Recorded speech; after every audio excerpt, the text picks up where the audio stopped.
Teleaula Natal. Oi, meus amores, meus lindinhos, tudo bom com vocês? Olha aqui de novo na TV, uma delícia voltar aqui para falar com vocês. Para quem ainda não me conhece, eu sou a professora Daniela Brito, de Língua Portuguesa, da Rede Municipal de Natal.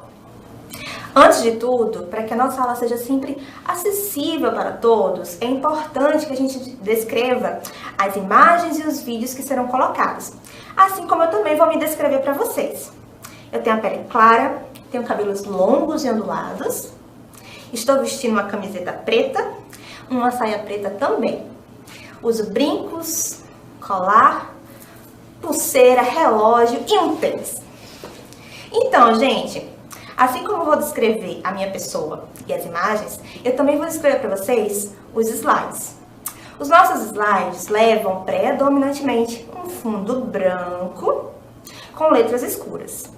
Nessa primeira imagem que aparece para vocês, o slide tem lá no alto o nome da Secretaria Municipal de Educação de Natal, abaixo centralizado a nossa disciplina, Língua Portuguesa, logo abaixo a nossa aula de hoje, Gêneros Digitais, que é a parte 2. Por que é a parte 2? Porque eu estou dando continuação à aula maravilhosa que a professora Cíntia já deu para vocês. E lá no finzinho tem o meu nome, professora Daniela Brito. Lembrem-se, nossas aulas precisam sempre estarem preparadas com antecedência. Como assim, tia Dani? Vocês precisam preparar um caderno e algumas canetinhas. Por isso que nesse slide vocês vão ver a imagem de um caderno com folhas brancas e algumas canetinhas coloridas do lado. E nesse nosso terceiro slide, nós temos a imagem do nosso livro de português do 9º ano. Nela, nós temos alguns pontos turísticos do Brasil e 2 estudantes caminhando com mochilinhas nas costas. Essa imagem é para nos lembrar que a aula de hoje, lá na página 190 e 191 do livro, tem um exercício. Não tem o conteúdo todo, mas tem um exercício bacana para a gente fazer hoje. Não fique triste porque você não está em sala de aula. Peça ajuda ao seu papai, a sua mamãe, a titia, a vovó, a quem estiver com você em casa. E não deixe de fazer. É super importante que vocês façam todas as atividades. Lembrem-se que mesmo que vocês não estejam em sala de aula, vocês continuam sendo estudantes, tá bom? Então peçam ajuda. Vai dar certo. E qualquer dúvida, entre em contato com a gente. Quando essa aula sair na TV, logo após também vai sair na internet, lá no YouTube. Qualquer dúvida, deixe um comentário que eu respondo. Na aula passada, a professora Cíntia explicou um pouquinho dos gêneros digitais e nos trouxe alguns exemplos. O blog, o vlog, os memes, enfim, alguns dos gêneros presentes aí nesse mundo virtual. Hoje a gente vai ver um pouquinho dos mini textos em redes sociais. Eu sei que vocês adoram esse assunto, né? Rede social. Quem não usa, quem não tem, atira a primeira pedra. Eu particularmente tenho todos. Tanto o Facebook, o Instagram, o Twitter, o WhatsApp. Lembram deles? Aí nessa imagem vocês têm as logos de cada um deles em formato de GIF. Eu sei que vocês já sabem o que é GIF, porque a professora Cíntia já explicou para vocês. Uma coisa que devemos observar é que as redes sociais, como o Facebook, o Instagram, o Twitter, não são gêneros textuais em si, mas são suportes para a publicação de textos, como os posts, os comentários e os tweets. Como assim, professor, o que é um suporte?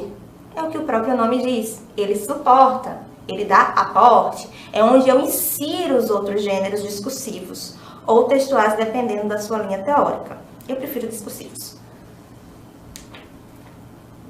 Alguns desses suportes, como o Twitter, eles limitam o número de caracteres, que são as letras ou os símbolos que nós digitamos. Daí nós começamos a compreender de onde vem o nome mini texto ou microtexto, porque eles são pequenininhos, eles precisam ser pequenininhos para poderem caber dentro desse suporte. E agora eu queria apresentar para vocês um vídeo. A partir desse vídeo eu vou falar sobre uma coisa bem bacana, que é uma espécie de variação linguística que a gente já vê na internet. Esse vídeo é um recorte de um programa humorístico e nele nós temos um apresentador um homem mais corpulento e sem cabelo, carequinha, e um rapaz mais jovem que fica no computador.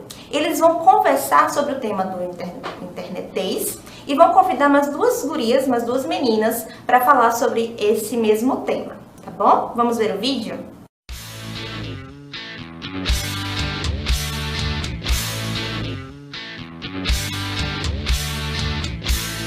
Internetês, uma linguagem que a gente usa no bate-papo, né? Onde você às vezes não tem tempo de digitar e acaba escrevendo em código, né? Ao invés de escrever a palavra inteira, você reduz as palavras. Tá, qualquer palavra que seja, por maior que ela seja, eu só escrevo com 3 letras.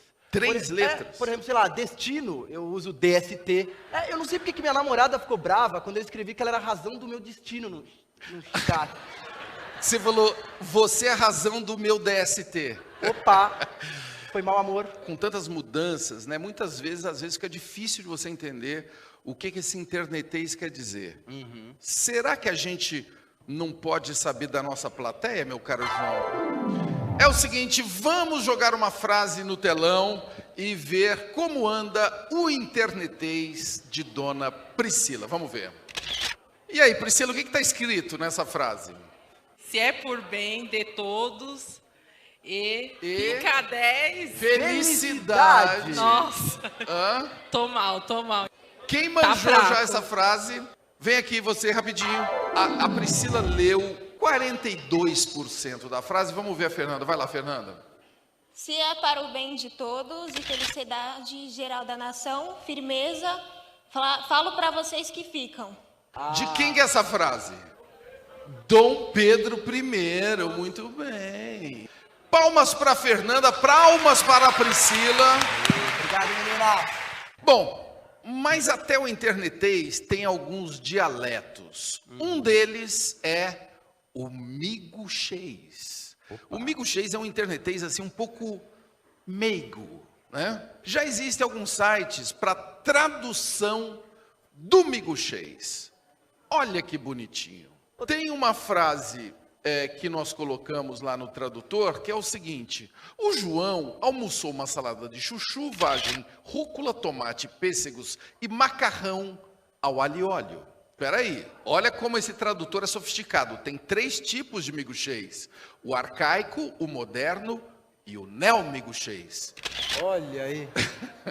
Em miguxês moderno, o João almoçou uma salada de chuchu, vagem, rúcula, tomate, pêssegos e macarrão, uau, alho e óleo. É muito importante também conhecer bem o português para poder brincar de miguxês, tá certo? Por isso que é bom a gente conhecer essas outras culturas para não pagar mico, senão você corre um risco de entrar num restaurante italiano achando que é grego e começa a quebrar prato. Pois é. Você entendeu? Afinal, para citar o nosso famoso filósofo Stanislau Ponte Preta, quem gosta de docinho de coco sabe a importância de um circunflexo.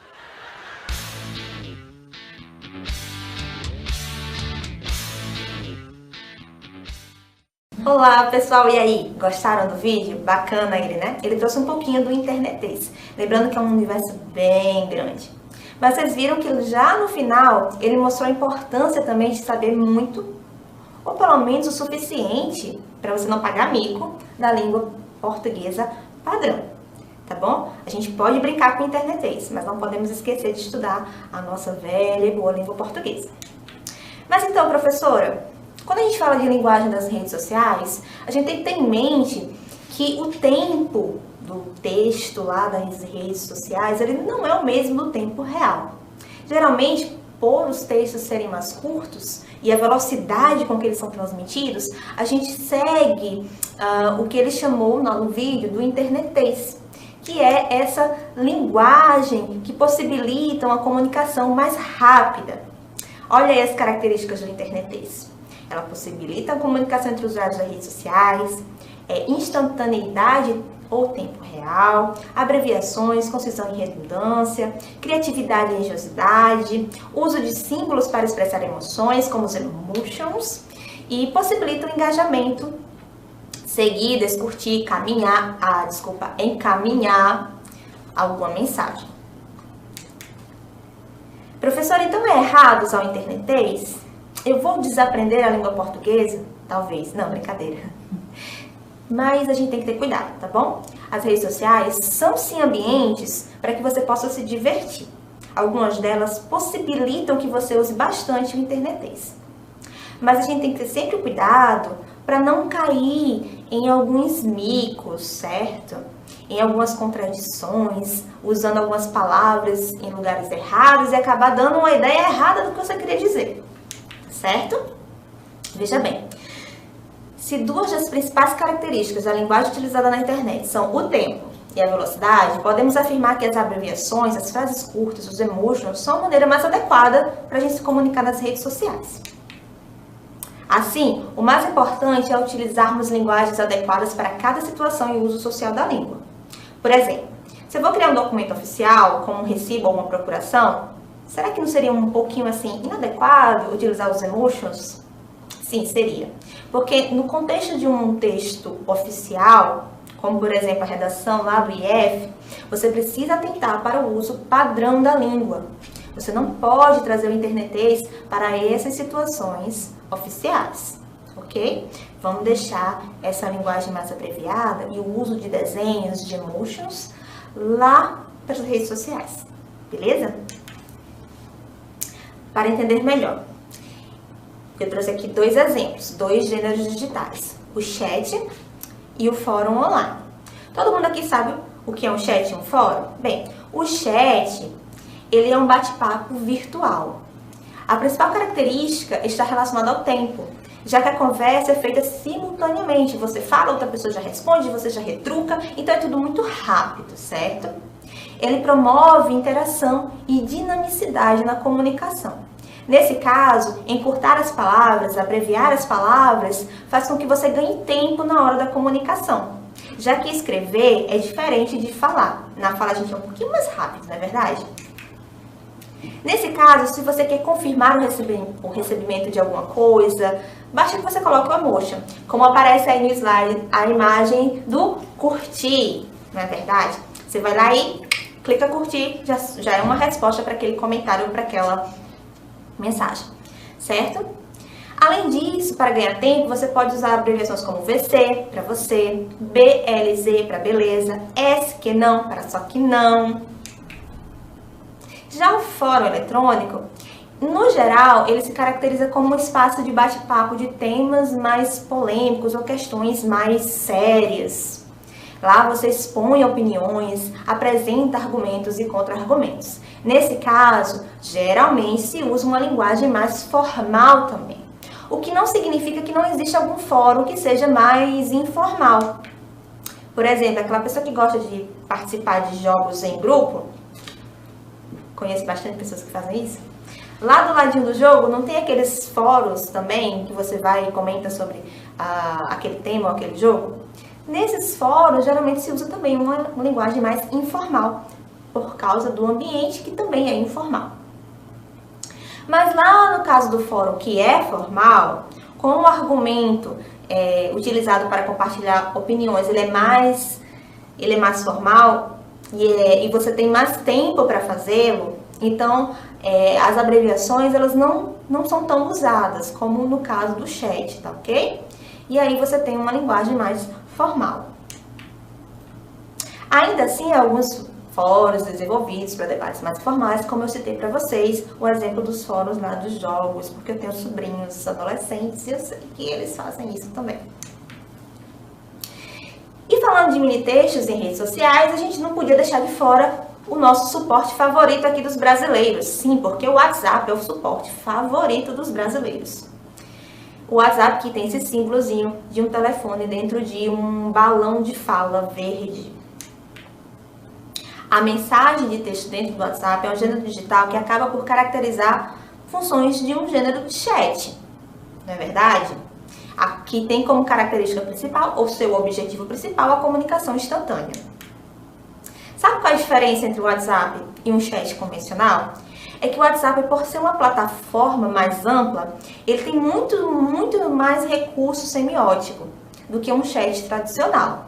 Você pode mandar uma foto, você pode mandar um vídeo, você pode mandar um GIF, você pode, enfim, interagir de diversas formas.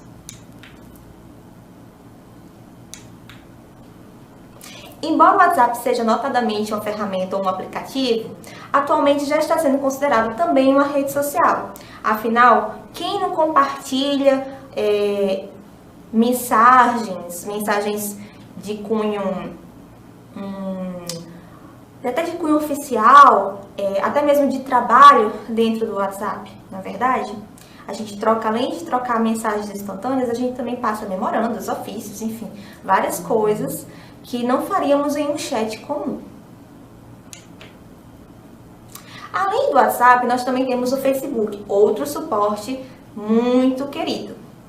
Talvez tenha caído um pouco em desuso aqui no Brasil depois que chegou o Instagram, né? Mas ainda tem quem use o Facebook. Dentro do Facebook, a gente costuma usar o post. O post é um gênero digital típico lá do Facebook.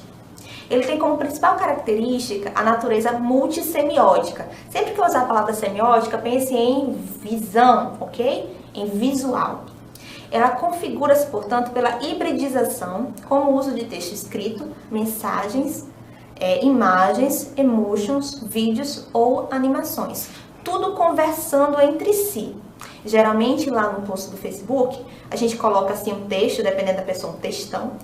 E a gente acompanha esse texto de imagens, ou de vídeos, ou de GIFs. Ou não, né? Ou vai ser um texto. Embora o mini texto esteja ainda bastante presente, hoje já encontramos postagens mais longas, muito grandes.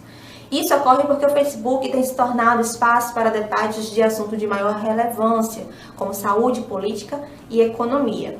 Ou então aquelas mensagens de aniversário imensas que falam desde o nascimento da pessoa até que ela completou 100 anos. E eu trouxe para vocês aqui um exemplo de uma postagem de Facebook do Avelino Gruta. Essa imagem é um recorte real, certo? Do gênero dentro do seu suporte. Por isso vocês vão ver no canto esquerdo, em formato de círculo, a imagem do internauta, do Avelino Gruta, seguido do seu nome, da data e abaixo o texto que ele colocou. Eu vou ler para vocês. Domingos convidam à reflexão. E como não tinha muito o que fazer aqui em casa e trabalhar estava fora de cogitação, passei a meditar sobre questões das babás e das roupas brancas que os clubes dos paulistanos ricos exigem dessas profissionais. Analisei, ponderei e cheguei a algumas conclusões. Vamos a elas. Pobre, em geral, é feio. Babá, em regra, é pobre. Logo, babá, em regra, é feia. Atentem que disse em regra, porque devemos admitir a pobre bonito. Mas visivelmente isso é exceção. Já rico, se não nasce bonito, fica bonito com... E aí tem uma continuação do texto que eu não recortei para vocês. Era só para mostrar para vocês que ele trouxe uma questão de cunho social, de embates sociais. Ele mostra nesse texto que ele colocou, que é bem mais comprido do que está aí, a diferença da visão que as pessoas têm entre pobres e ricos e a discriminação social que existe. E ele usa isso, ele centraliza isso na imagem da babá, que é obrigada a usar branco dentro dos clubes de ricos paulistanos, segundo o Avelino, certo? Esse tipo de mensagem é bem comum dentro do Facebook, em que você pode dar a sua opinião, você pode falar sobre o que você acredita e sobre aquilo que te incomoda. A gente tem que ter muito cuidado com isso. Opiniões são importantes, ter a sua própria opinião é muito importante, mas a gente tem que sempre lembrar e respeitar também as opiniões contrárias, tá bom? Além do Facebook e lá do WhatsApp, a gente tem um outro suporte bem bacana que é o Twitter. O Twitter que é simbolizado por esse passarinho fofinho em azul. O tweet é um gênero digital que fica dentro do Twitter, tá bom? É particularizado pela produção escrita de até 140 caracteres e que circula somente na rede social Twitter. Os mini textos precisam ser sintéticos para caberem dentro desse espaço reduzido. Lembra que a gente acabou de falar do Facebook e dos textões. No Twitter isso não é possível. Você tem que sintetizar bem, resumir bem o que você quer dizer para caber dentro dos 140 caracteres. Esses mini textos popularizaram-se e popularizaram também as hashtags. Lembra essas tags? Pois é. Vocês já devem ter ouvido falar das hashtags. Todo mundo usa hashtag. Aliás, eu uso hashtag até fora do Twitter, né? Hashtag aula bacana de português. Sobe ali para ficar no top text, né? Elas são palavras-chave inseridas juntamente com esses símbolos lá no Twitter. Todos os dias o Twitter publica assuntos mais comentados pela galera. Então, se vocês sobem uma hashtag, ela fica lá em primeiro, porque ela fica sendo a mais comentada. Por isso que eu digo, gente, vamos para a hashtag, as teleaulas de português, bacana, muito show. Embora o Twitter tenha um foco maior na divulgação, propaganda de notícias, ou propagação de notícias, desculpa, ele tem sido bastante utilizado na política. Sim, meus queridos, os nossos políticos têm usado o Twitter como fonte de documentos oficiais, como, por exemplo, divulgar calendário de salário, divulgar editais, divulgar, enfim, outros textos oficiais. Tanto durante as campanhas eleitorais, como até anúncios de decisões importantes, como eu acabei de dizer. Os nossos prefeitos, governadores e o presidente utilizam muito o Twitter para mostrar não só as opiniões pessoais, como também as opiniões do seu governo, né? A cara do seu governo. E eu trouxe para vocês um recorte, certo, de uma postagem no Twitter, para vocês verem como é a estrutura do Twitter. Como vocês podem ver, no canto esquerdo também tem uma foto do usuário e ao lado tem o nome do usuário. Nem sempre esse nome precisa coincidir com a vida real, ele pode ser usado também um avatar. Como assim, tia Dani? Você pode dizer um nome de mentirinha, certo? Mas nesse caso aí nós temos o latino, que é uma pessoa famosa, e por isso que do lado tem um botãozinho azul dizendo que esse é o Twitter dele oficial. E ele diz o seguinte: sou grato por Deus ter me dado um coração de ouro. Coração aí, gente, tá um S, um 2 e ouro tá em caixa alta. Se eu tivesse estudado tanto, talvez não seria quem eu sou hoje. Quem sabe um professor de português. Esse Twitter teve 656 comentários e 154 curtidas. Querido latino, que bom que você tem um coração de ouro e não virou um professor de português. Outro gênero digital bastante utilizado a partir do Twitter são os microcontos. A gente já viu conto, lembra? A gente viu os contos psicológicos. Os microcontos, como diz o próprio nome, é um conto mais curtinho.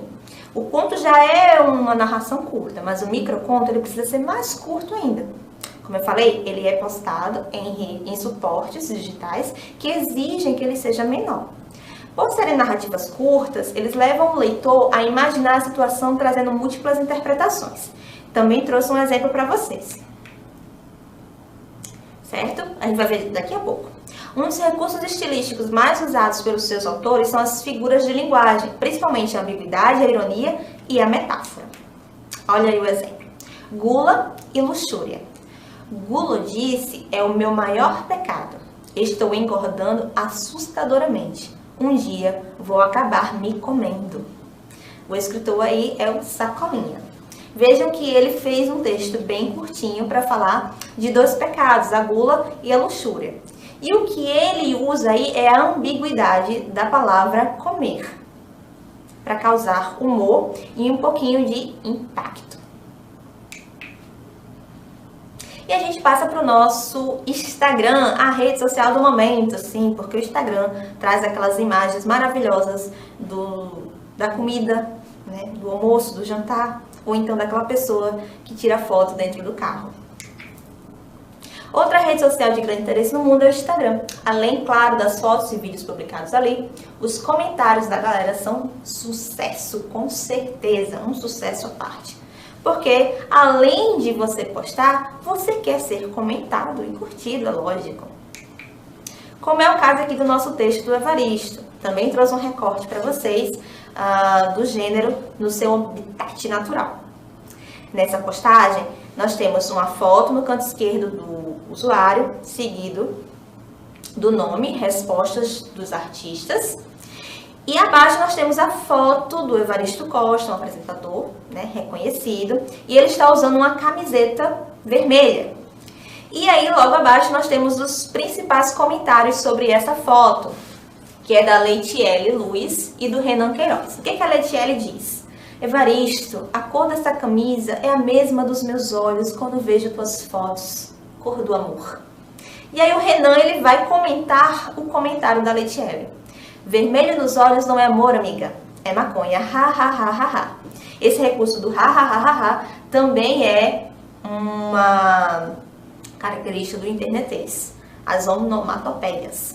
E logo abaixo nós temos o comentário oficial desse Respostas dos Artistas, que é morri, kkkk. Observem que a palavra morrir está com 2 R's depois do I. Professora, mas isso aí não é errado? Sim, meu querido, se você for escrever na redação do IFRN, você vai perder ponto, porque sim, está errado segundo a língua padrão. Mas como é que é usado? O internetês é possível, para dar ênfase ao fato de que ele está morrendo de verdade. O uso do prolongamento de vogais dentro da internet é bem comum. Por exemplo, saudade, aí eu prolongo a, entende? Morri, aí prolongo o I ou os R's, que é para dar essa intensidade à palavra. O gênero comentário de opinião, como os mini textos apresentados no Instagram, tem a finalidade predominantemente argumentativa, certo? O que não significa que os comentários também não possam ser sarcásticos, irônicos, apenas para causar humor, apenas para dizer, oi amiga, você está linda. Além de poder curtir, o usuário da rede pode comentar a publicação, expondo sua opinião ou opiniões em acordo ou desacordo com o que foi apresentado, que foi o caso do exemplo que eu trouxe para vocês. O Renan, ele discordou da Leitiele, apontando uma reflexão ou emitindo algum juízo de valor sobre a temática de um modo geral. Sabe aquelas brigas dentro dos comentários do Instagram? Pois é, acontece. E aí, o que vocês andam escrevendo nas redes sociais? Gente, lembrem-se que a rede social, embora esteja lá no seu celular e você esteja sozinho postando no seu quarto, ela vai aparecer para muita gente. Uma vez que você lança alguma coisa dentro da internet, é quase impossível recuperar. Então você tem que prestar atenção nos limites do que é público e do que é privado, do que é fake news e do que é discurso de ódio. Eu acho que fake news está bem em voga, todo mundo sabe o que é, principalmente porque nós estamos em ano eleitoral. E as fake news, elas borbulham nesse período. Assim como o discurso de ódio também. Mas a gente tem que estar sempre falando sobre isso para trazer para vocês essa consciência de que nem tudo é permitido, tá bom? Agora que conhecemos as características dos gêneros digitais mais utilizados nas redes sociais, a gente precisa refletir sobre pontos importantes. Um deles é que, ao aderir a uma rede social, você se expõe aos seus amigos ou a um público em geral. Depende das configurações ou preferências de privacidade. Por exemplo, no meu Instagram, só quem pode ver as minhas postagens são os meus amigos. Mas em outros, qualquer pessoa pode ver. O que não significa que só porque os meus amigos podem ver e outras pessoas não, que eu tenha que me expor de qualquer maneira, tá certo? Uma superexposição pode gerar problemas no futuro. Assim, mesmo que o que esteja ali seja a sua opinião ou a sua vida particular, você está divulgando em uma esfera pública, ok? Então é preciso ter muito, muito, muito cuidado com o que você está postando. Assim, tenha muito cuidado com o que você escreve nesses mini textos, no que você coloca nessas fotos ou nesses vídeos. Embora o ambiente virtual seja também um excelente espaço para melhorarmos as nossas práticas de leitura e escrita, é principalmente um espaço para aprendermos a conviver em sociedade. Nem tudo o que fazemos ou acreditamos deve ser publicado. Uma vez exposto, por apenas alguns minutos e por algumas curtidas, esse texto curtinho, instantaneamente publicado, ele tem consequências. E essas consequências elas podem ser boas ou ruim. Por isso é bom pesar bem e ter um bom filtro do que você está publicando. Lembre-se, para a sua opinião ser respeitada, você precisa saber, inclusive, aceitar as opiniões contrárias às suas. Evite o máximo possível xingamentos e evite totalmente o discurso de ódio ou espalhar notícias falsas. Se você não tem certeza, não repasse, ok? Eu garanto que assim você terá muito mais likes, não apenas na vida virtual, como também na vida real, ok? Então, se vocês tiverem alguma dúvida sobre os nossos gêneros discursivos apresentados hoje, lembre-se que você tem um professor sempre disponível para você na sua escola. Consulte o seu professor, consulte a coordenação da sua escola, ou então deixe um comentário bem legal lá no nosso link da aula no YouTube, outra plataforma, outro suporte bacana de textos, certo? E antes de terminar, eu queria dizer para vocês que foi um prazer estar aqui com vocês. É uma delícia falar com vocês dessa aula. E o meu nome é Daniele Brito, que em Libras é um D e um sorriso. Tchau, tchau, meus amores. Um grande beijo.